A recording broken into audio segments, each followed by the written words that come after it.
What's up, people? Orseofkorse here, coming at you with another Paragon deck build. Today, we're going to take a look at my girl, Gadget.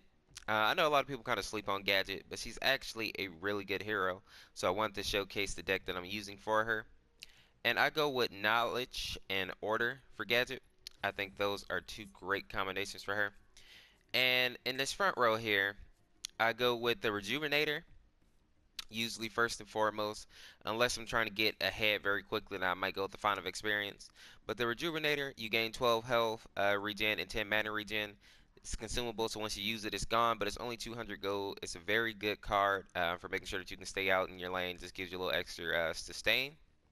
Another card that I like to start out with fairly early is the Advanced Evolution.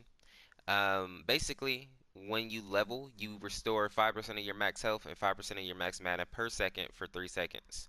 So I like this card because it's like having another little, like a better version of a health and mana potion with you. Every time you level, you're going to get back that health, you're going to get back that mana. Will allow you to stay out in the fight a little bit longer. So I like that. Now, the Font of Experience, this card is good for getting ahead. So if I want to get my ultimate very quickly, or I want to, maybe I think I can bully the person I'm laning against, I'll go with the Font of Experience just so I can level up faster than them. This card basically allows you to gain 4 experience every 10 seconds. So from what I've seen, when your opponent is level 3, if you have this card on, you'll be about level 5, possibly level 6, depending on how well you're doing with your last hits and all that. So I really like this card right here. Now as we get down here to the second row, I have the Mana Alkalite. And this card right here gives you 9 power. And then you have the Scholar, which is why I like it. Increase max mana by 0.5 and power by 0.5 when purchasing Intellect. So once you have about 3 Intellect points, I will go ahead and grab this card. That way, as you're leveling up Intellect for the rest of however long the match goes, you can be getting power and mana for doing so. Now, eventually, you will let this card go for a card with more power and better effects, but it's still a good card to have early on just so you get that added benefit of mana and power. The next card here, this one's more situational. If you need it, take it. If you don't, you might want to just leave it out. But it's a good card to grab if you go back with and you have 3 attribute points. It's the Sublime Surgeon. It gives you 110 mana. The mana shot is why I like it. Gadget is going to use a lot of mana. It's just the curse of being a caster. But this card gives you 110, and then it restores 125 mana to nearby allies, and that of course includes yourself. So the mana shot is really good for standing the fight. That 125 comes in clutch because it basically allows you to cast one more spell. So I really like this card. Now as we get down, we have the Soldier of Fortune. I put this card in all of my caster decks. Simply because it's a great card. It gives you 100 mana, 40 mana regen, and then the Golden Touch is a very good effect. Destroy target minion and gain 150 bonus coins and 30 experience. Now this card is good, of course, if you're behind or if you're just trying to get ahead, because that bonus gold, bonus experience is awesome. But it's also good for setting the lane. You use this card to kill the enemy siege minion, the wave is going to be pushing in your favor, you know? Especially like if you're off lane. Mid lane, you know, the slow push usually doesn't work, but usually in the off lanes, especially as it gets later in the game, if you can set the lane, usually people, a lot of times people will forget about their lanes, especially depending what elo you're playing in. So this card is really good for that sneaky push. So I love this card right here. Now as we get right here, we have Atomic Soldier. Now, I like this card and I recommend it for all casters. Atomic Soldier gives you 17 power, 145 mana, and then powerful spells as its effect. Ability damage is increased by 10%. So just a flat out 10% more damage. This card is amazing. Any caster could benefit from that. Now as we get down here, I have the Stasis Room and I have Sleeper Agent. Now, the Stasis Room, this card gives you 14 power, 124 mana, and then the effect is stasis yourself for 2.5 seconds, which basically means that you become immune to all damage for 2.5 seconds, but you cannot attack, you cannot do anything, and they can't do anything to you. Now, the reason I put this card in my deck is to be a counter to Countess for the most part, because usually she'll pop in, she'll dash in and just hit you with that ult immediately, and then hit you with that little twirl ability and end you off. So I like having this card because it allows you to take a little more damage, especially from bursty heroes, so Kalari, Countess, heroes like that. So I like keeping this card in here, but I won't equip it unless I actually need it. Now next we have the Sleeper Agent. Sleeper Agent gives you 14 power, 140 mana, and then the gag order is the best part of this card. You silence target enemy for 3 seconds. The target takes 15% increased damage. This is also a great card for countering heroes like Countess because you shut her down for 3 seconds. And then if you throw your slow on her, your ult on her, I mean, she's going to have a bad time. Especially like in a team fight, you can completely shut people down. So I really like this card. And that 15 additional damage comes in clutch. Now that's it for the intellect cards. As we get down here to the order cards, I always go with the Lamplighter, which is your Shadow Ward. In this meta, a lot of people are not using wards anymore. You know, a lot of people are complaining about Kalari and all these people who can go into the shadow playing with like Shadow Dancer, but nobody's running wards. You know, so I highly recommend you put wards in your deck, especially if you're in the Order Affinity. So we go with that. I usually grab this card fairly early, along with my health potion, the Rejuvenator. I'll grab this in the Rejuvenator just so I can set up the lanes so that mid at least is somewhat covered, and maybe you can peek a little bit right and left to give them a little bit of vision. But hopefully your support is also running wards, so you know, hopefully. Now as we get down, we're gonna get to the power cards in the deck, really. So we have the Stagnant Dominion. Now this card right here is the bread and butter in this deck.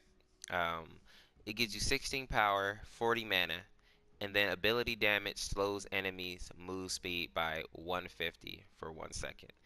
Now, that right there is devastating with Gadget, because she already has an ability that slows her little drone there.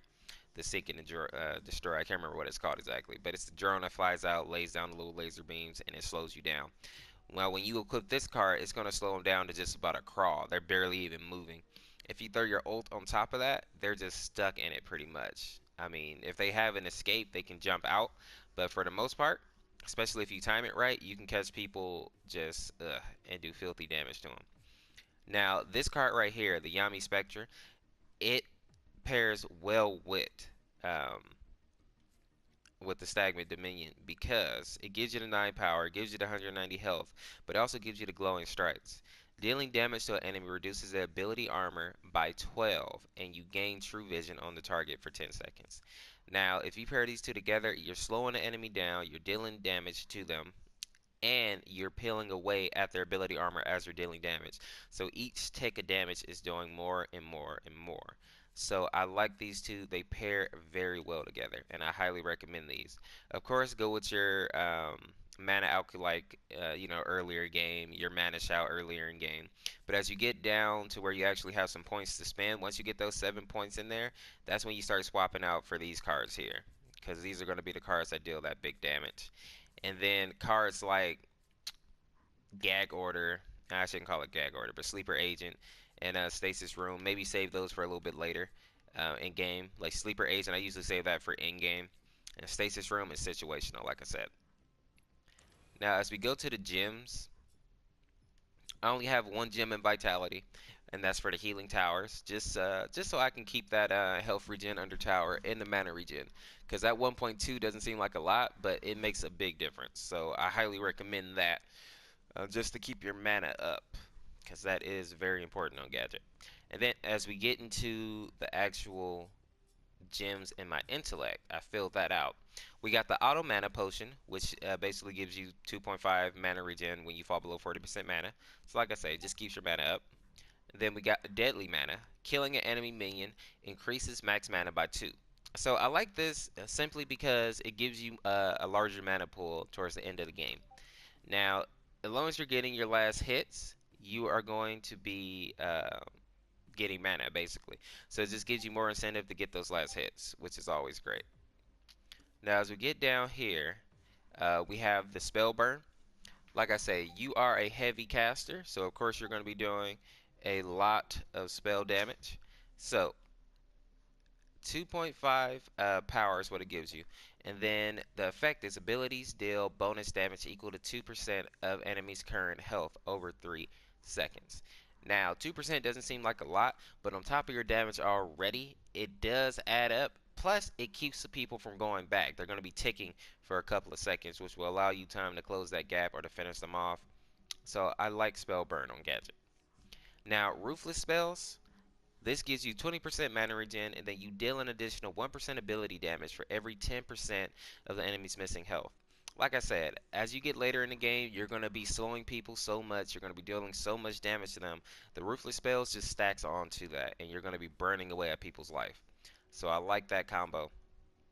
And then the last one, I think this is a no-brainer for any caster just about, is overpowered spells. So you gain 2.5 power, 2.2 health regen, and then abilities deal 20% bonus damage and cost an additional 30% mana. So right there, 20% additional damage is crazy. On top of the damage that you're already doing, you can really be pumping out some heavy hits. So that's what I'm running for my gadgets so far. The deck has been doing me very well. Um, but yeah, that's it. Let me know what you think of the deck down in the comments, the card that you might add, or how you building your gadget at the moment. Also, if you like this video, make sure to drop a like. Let me know that I should make more of these videos. And if you haven't already, make sure to hit that sub button. I'm live streaming daily for the next couple of weeks and at least 4 times a week after that. And I put up deck builds fairly often just to show people what I'm building. Um, if you would like to find out how you can support the channel, make sure to check the link in the description. Check out my Patreon. Look at the tiers. If there's anything that looks like it's worth it to you, feel free to donate. All donations are appreciated, none are mandatory. And people, that's all I have for you today. I will be doing a live stream shortly after this video is uploaded. So if you want to see the gadget deck in action, come check out the live stream. Hang out with us for a little bit. It'll be a good time. And that'll be it for me. This is Orseofkorse. Thank you for watching. We'll see you in the next video or live stream. Peace.